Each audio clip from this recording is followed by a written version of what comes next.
here.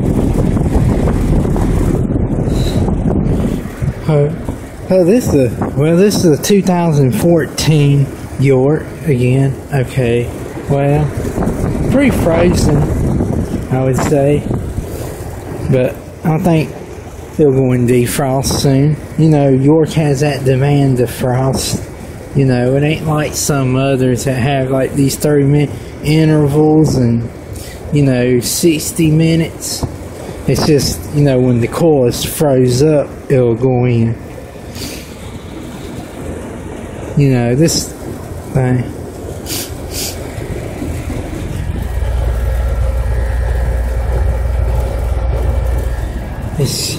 And it does have R410A in it. I mean, there's some other units here, but I'm just going to show you this one for right now, because this one's the most frozen unit out of them all. This one.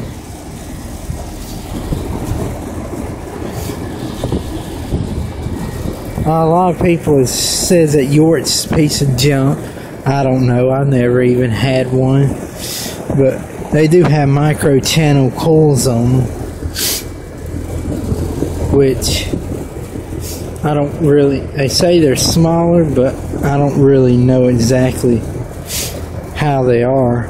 I know they're made out of aluminum, but I don't really know exactly everything, you know, like how small they are or what they are.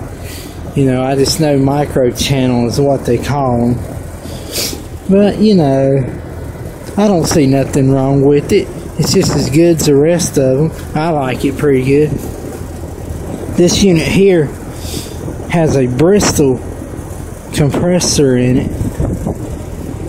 It's a reciprocating, or whatever you're going to call it. So it's a pretty good unit. I like it pretty good. Others may disagree, but I like it pretty good. I mean, I'm trying not to slip up here. It's a little icy here.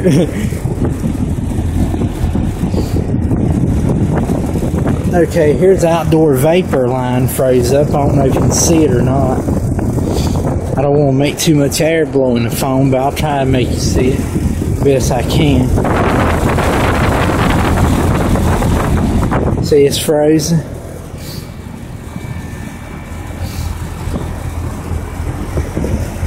Well, I thought it might go in defrost when I'm videoing it, but I don't know if it will or not. It has a Gentech fan motor.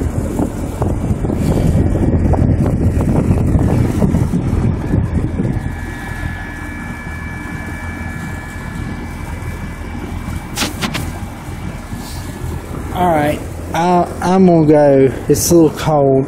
I'll sit. Okay, over and out. Be more videos to come in the future. See, over and out.